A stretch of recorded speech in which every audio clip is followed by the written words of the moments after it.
नमस्कार. मी डॉक्टर माया सुनील रंभाळे, RS मुंडे, धरमपेठ कला व वाणिज्य महाविद्यालय, नागपूर. आपण आज पाहणार आहोत 12वीच्या युवक भारती या पुस्तकातील भाग 2 मधील समुद्र कोंडून पडलाय ही कविता. या कवितेचा भावार्थ, कवीचा परिचय आपण पहिल्या भागामध्ये पाहिलेला आहे. या भागामध्ये आपण स्वाध्याय कृती पाहणार आहोत.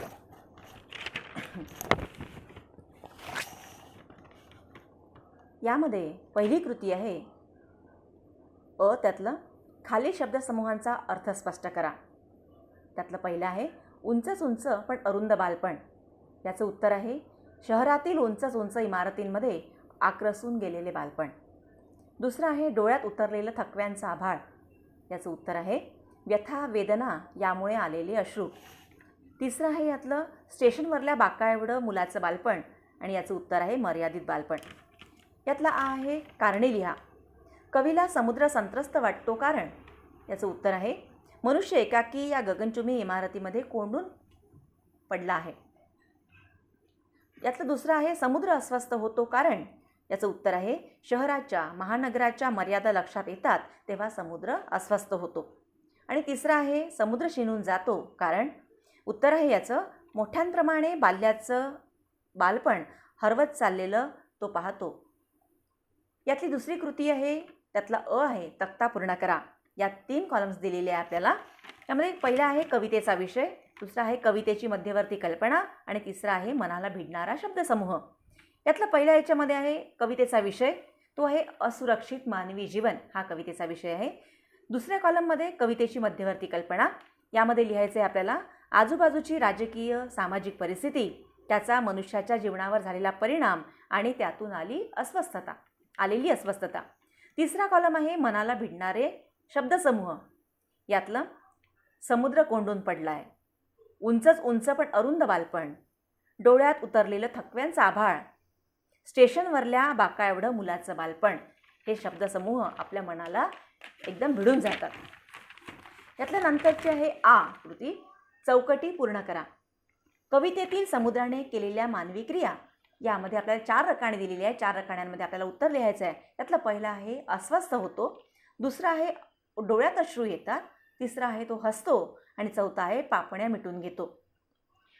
तिसरी कृती आहे खालील ओळींचा अर्थ लिहा.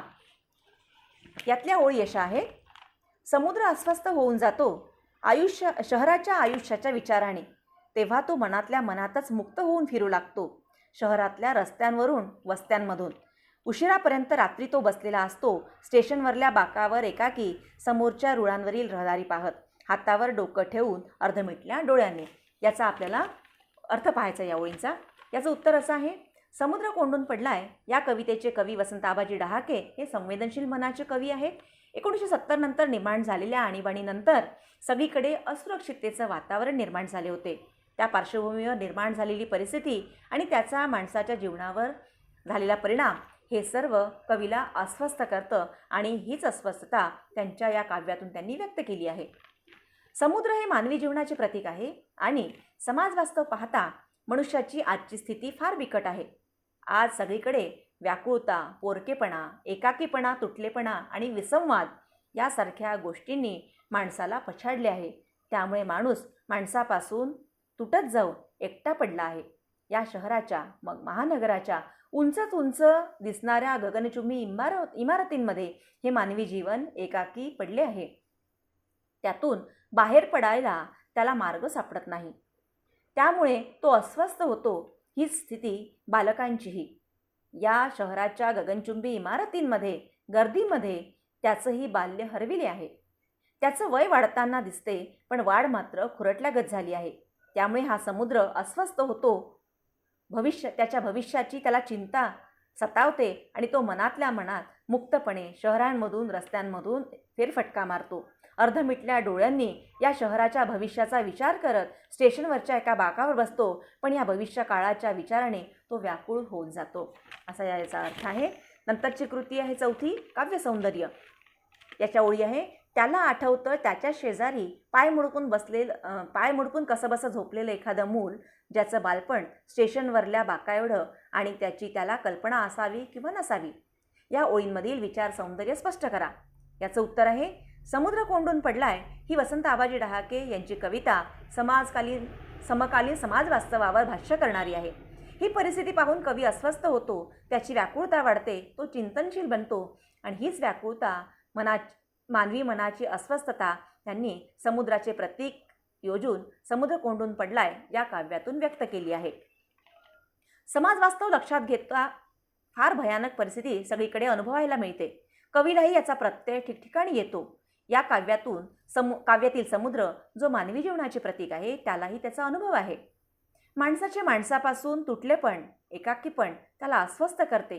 या शहराच्या, महानगराच्या उंच इमारतींमध्ये मानवी जीवन कोंडून पडले.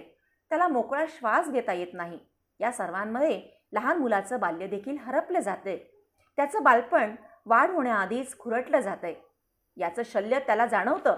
समुद्र जेव्हा डोळे मिटून या सर्व परिस्थितीने अस्वस्थ होऊन मनातल्या मनात भविष्याचा विचार करीत सर्वत्र फेरफटका मारतो, तेव्हा त्याला स्टेशनवरच्या बाकावर लहान मूल झोपलेलं दिसतं. त्याला पाहून समुद्राच्या मनात विचार येतो, याचंही बाल्य असंच हरपलं गेलं आहे, खुरटलं गेलं आहे.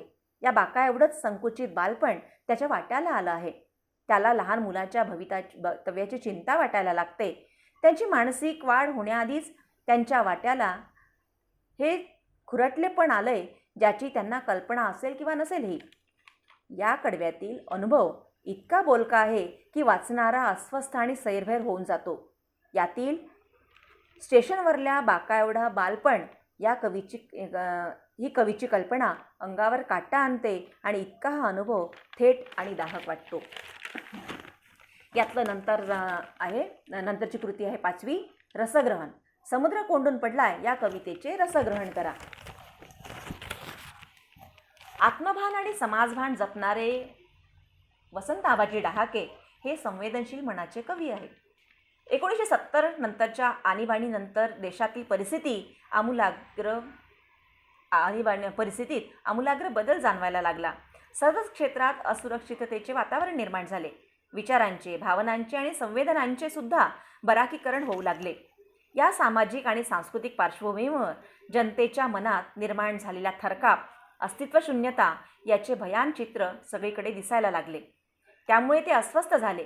त्यांच्या सामाजिक संवेदनशीलतेचे उत्कट आणि प्रगल्भ रूप त्यांच्या शुभवर्तमान मधील कवितांमधून दिसून येते. समुद्र कोंडून पडलाय ही त्यांची कविता याच काव्यसंग्रहातून घेतली आहे. या कवितेतही कवीच्या मनाची अस्वस्थता परोपरीने आपल्याला जाणवते. समाज वास्तवाचा विचार करता मानवी जीवनात आलेले परिवर्तन, त्याला आलेला एकटेपणा, पोरकेपणा, व्याकुळता, तुटलेपणा, माणसामाणसातील विसंवाद, आपपरभाव या सर्व पार्श्वभूमीवर कवीला वाटणारी अस्वस्थता योग्यच आहे. ही अस्वस्थता व्यक्त करण्यासाठी कवीने समुद्र कोंडून पडलाय या कवितेत समुद्र हे मानवी जीवनाचे प्रतीक योजले आहे. या कवितेतील समुद्र म्हणजे मानवी जीवन या शहराच्या, महानगरांच्या उंच इमारतींमध्ये कोंडून पडले आहे. त्याला बाहेर पडता येत नाही, मोकळा श्वासही घेता येत नाही. त्याचे जीवन एकाकी झाले आहे. आपल्या लोकांपासून त्याचा संबंध तुटत चालला आहे. आयुष्याची बरीच वर्षे अशी गेली, आता मात्र तो त्रासला आहे. त्याला आता भविष्याची चिंता सतावत आहे. याची संपूर्ण हयातच विवंचनेत गेली आणि आता पुढची पिढी ती अजून लहान आहे. त्यांचंही आयुष्य असंच चाललं आहे. ही बाल्यावस्थेतील मुले, त्यांचं बालपण खुरटल्यागत झालं आहे. एखाद्या स्टेशनवरच्या लहानशा बाका एवढं संकुचित बालपण त्यांच्या वाट्याला आलं आहे. एका विशिष्ट सीमेत, मर्यादेत ते अडकून पडले आहे. हे त्याला माहीत आहे किंवा नाही, पण हे सत्य आहे. हे सगळं पाहून समुद्राला दुःख होतं आणि त्याची अस्वस्थता वाढते. या साऱ्यांची त्याला काळजीही वाटते. या कवितेतून कवीने वापरलेल्या सुंदर शब्दकळा, जसे अरुंद बालपण, थकव्यांचा आभाळ, स्टेशनवरच्या बाका एवढं बालपण, यातून कवीच्या प्रगल्भतेचा परिचय येतो. सोबतच त्याच्या संवेदनशील मनाचा देखील परिचय होतो. त्यांच्या जाणीवेचा अवकाश अत्यंत व्यापक असल्याचा प्रत्यय त्यांची ही कविता वाचताना वारंवार येतो. गतिमान प्रवाहाला कवेत घेण्याचे सामर्थ्य त्यांच्या काव्याच्या भाषाशैलीत असल्याचे जाणवते. या कवितेतील अनुभव थेट काळजाला भिडणारा आहे. हा अनुभव अस्वस्थ करणारा असला तरी कवीने तो अत्यंत शांत शब्दात मांडला आहे. ही कविता चिंतनशील असून रुजू आहे, पण तरीसुद्धा भेदक आहे. याचा प्रत्यय वाचकाला ठिकठिकाणी येतो. यानंतरची कृती आहे अभिव्यक्ती. यातील पहिला आहे, समुद्र तुमच्याशी संवाद साधत आहे अशी कल्पना करून ते कल्पनाचित्र शब्दबद्ध करा. याचं उत्तर आहे, एका निवांत रात्री सहज समुद्र किनाऱ्यावर फेरफटका मारताना जाणवलं की आज हा समुद्र फार खवळला आहे. त्याच्या लाटा उंचच उंच उठत होत्या. त्या निशब्द रात्री या अथांग जलाशयाकडे सारखं बघत राहावंसं वाटत होतं. समुद्राच्या लाटा किनाऱ्यावर येऊन आदळत होत्या. जणू त्यांच्या मनात काहीतरी खदखदत होतं. जणू त्याला कोणाला तरी काहीतरी सांगावं वाटत होतं. आणि अचानक कुठून तरी रडण्याचा आवाज येऊ लागला. इतके वेळ तिकडे बघितले तर लक्षात आले की तो आवाज समुद्राचाच होता. त्याच्या डोळ्यातून अश्रू सांडत होते. मी काय झाले म्हणून विचारले तर तो माझ्याशी बोलू लागला. मीही किनाऱ्यावर थपकून त्याच्याशी बोलू लागलो. त्याचा आवाज जड झाला होता. त्याचं दुःख जे अनेक दिवसांपासून त्याने मनात दडवून ठेवले होते ते बाहेर पडू लागले. समुद्र बोलू लागला, मी तुम्हाला भरभरून प्रेम दिले. माझ्या गर्भातून निघणारे खनिज तेल, वाळू, मीठ, मौल्यवान मोती सर्व काही निस्वार्थपणे दिले, तुमच्याकडून कुठलीही अपेक्षा न करता. पण तुम्ही मनुष्य प्राण्याने मात्र मला आजवर काय दिले? फक्त प्लास्टिक कचरा, केमिकल्सचे सांडपाणी, मलमूत्र, प्लास्टर ऑफ पॅरिसची हानिकारक माती, मोठाल्या बोटींमधून निघणारे हानिकारक तेल आणि असे आणखी बरेच काही. पण तरीही मी गप्प राहिलो. पण आता मात्र राहावत नाही म्हणून बोलतो आहे. मानवाच्या सर्वच अवस्थांचा, प्रगतीचा मी साक्षीदार आहे. मी त्याची प्रगती पाहून खुश आहे. पण सुधारणेच्या नावाखाली माणूस आता खूप घाण करू लागला आहे. या पर्यावरणाचा समतोल यामुळे बिघडू लागला आहे. याचा त्याला विसरच पडला आहे. या सगळ्या घाणीमुळे माझी पिल्लं, माझ्यात वास करणारी माझी बाळं मृत्युमुखी पडत आहे. हे सर्व मानवाने थांबविले नाही तर एक दिवस त्याच्या ऱ्हासाला तोच कारणीभूत ठरेल. एवढे बोलून त्याच्या डोळ्यातून अश्रू वाहू लागले आणि तो गप्प बसला. मलाही काय बोलावे ते सुचत नव्हते. त्याचे बोलणे ऐकून माझं मन सुन्न झालं होतं. मी तेथून निघालो, पण मनात निर्धार पक्का करूनच की याबाबत मी जनजागृती नक्की करेन. एखादा विद्यार्थी यापेक्षा वेगळंही अभिव्यक्ती असल्यामुळे त्याचं मत त्याच्या ठिकाणी त्याला वाटेल ते लिहू शकतो. यातली दुसरी आहे या कृतीमधला, शहरातील बाल्याची अवस्था कवितेत कशा प्रकारे प्रकट झाली आहे ते स्पष्ट करा. याचं उत्तर आहे, सर्जनशील कवी वसंत आबाजी डहाके यांनी समुद्र कोंडून पडलाय या कवितेत समुद्र हे मानवी जीवनाचे प्रतीक मानले आहे. देशातील आणीबाणीनंतर देशातील समाजावर, तेथील मनुष्य प्राण्यावर फार भयानक परिणाम जाणवू लागले. एकाकीपणा, तुटलेपणा, पोरकेपणा, व्याकुळता, अगतिकता, अस्वस्थता, संवेदनशीलता हे सगळे त्यांच्या वाट्याला आले. त्यामुळे माणसाच्या जीवनावर, जगण्यावरच जणू प्रश्नचिन्ह निर्माण झाले. त्यामुळे तो आतून हादरून गेला. या कवितेतील समुद्र जो मानवी जीवनाचे प्रतीक आहे तोही या सर्वांमुळे अस्वस्थ झाला. या शहराच्या, नगराच्या उंच उंच इमारतींमध्ये तो कोंडून पडला. एकाकी जीवन त्याच्या वाट्याला आले. त्याला मोकळा श्वास घेता येईना. ही कोणा एकट्याची नाही तर महानगराच्या गर्दीत उंच इमारतींमध्ये अडकून पडलेल्या प्रत्येकाची आहे. त्यामुळे त्याचा जीव गुदमरायला होतो. तिथल्या एकूण मानवी जीवनाची ही व्यथा आहे. इतकेच नाही तर इथली पुढली पिढी तीही सुरक्षित नाही. इथले बालपण मोकळे, स्वतंत्र नाही. या भयान समाज वास्तवाला हे बाल्य देखील बळी पडतंय. या शहरी गर्दीत वय वाढत चाललं आहे असलं तरी या बालकांचे बाल्य मात्र हरवले जात आहे. त्यांची शारीरिक वाढ होत असली तरी मानसिक वाढ खुरटत चालली आहे. त्याच्या वाढीला पोषक वातावरण इथे नाही. त्यामुळे या काव्यातील समुद्राला अस्वस्थता जाणवते. या बालकांचे बाल्य त्याला रेल्वे स्टेशनवरल्या लहानशा बाका एवढे अरुंद आणि छोटे जाणवते. इतके संकुचित बालपण त्याच्या वाट्याला आले आहे, ज्याची त्याला कल्पना आहे किंवा नाही हे पण हे सत्य आहे. याचे परिणाम फार भयंकर होणार आहे. आज बाल्याच्या रूपातील हे भविष्य सुरक्षित नाही याची खंत समुद्राला वाटते. तो अगतिक बनून मिटल्या डोळ्यांनी हे सर्व बघतो, पण त्यावर उपाय सापडत नाही. त्यामुळे तो अस्वस्थ होऊन जातो.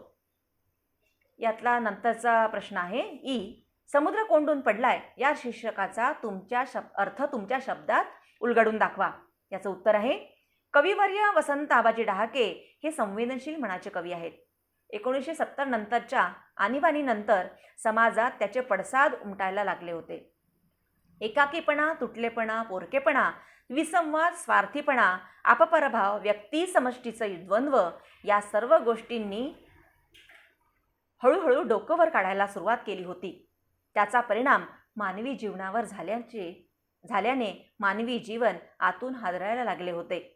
आजूबाजूची सामाजिक राजकीय परिस्थिती आणि त्याचा माणसावर, त्याच्या मनावर होणारा परिणाम देखील अस्वस्थ करणारा होता. हे सर्व बघून कविमन हादरून गेले. सगळीकडे निर्माण झालेल्या असुरक्षित वातावरणाचा कवीच्या संवेदनशील मनावर देखील तितकाच परिणाम झाला. त्यांच्या मनात खळबळ माजली आणि त्यांच्या काव्याच्या रूपाने त्यांच्या सामाजिक संवेदनशीलतेचे उत्कट आणि प्रगल्भ रूप इथे प्रगट झाले. समुद्र कोंडून पडलाय या काव्याचा आशय पाहता त्यांनी या काव्याला दिलेले हे शीर्षक समर्पक असेच वाटते. या शहराच्या, महानगराच्या उंच इमारतींमध्ये माणूस अडकून कोंडून पडला आहे. त्याचा बाहेरच्या जगाशी संपर्क तुटत चालला आहे. तो एकाकी जीवन जगत आहे. या महानगराच्या गर्दीत माणसातलं माणूसपण हरवत चालला आहे. इथलं भविष्य देखील यापेक्षा काही वेगळं नाही. त्याच्याही वाट्याला हेच आयुष्य आलं आहे. बालपण, हरविलेलं बाल्य इथे वास करत आहे. या बाल्याची शारीरिक वाढ होत चालली असली तरी मानसिक वाढ खुरटल्यागत झाली आहे. त्यांनाही स्वतंत्र सुरक्षित वातावरण इथे मिळत नाही. त्यामुळे एक अरुंद आणि संकुचित बालपण त्यांच्या वाट्याला आलेलं आहे. हे सर्व भयान आहे. कवीच्या सुहृदय मनाला ते सहन होत नाही आणि त्यांचं मन ही विदारक परिस्थिती पाहून आक्रोश करायला लागतं. हे मनातील भाव त्यांनी या काव्यातून शांतपणे व्यक्त केले आहे आणि तेही शांत शब्दात. समुद्र हे इथे मानवी जीवनाचं प्रतीक आहे. हे मानवी जीवन खऱ्या अर्थाने कोंडून पडलं आहे. त्यामुळे काव्याचा आशय बघता या कवितेला दिलेले समुद्र कोंडून पडलाय हे शीर्षक अतिशय बोलके वाटते. धन्यवाद.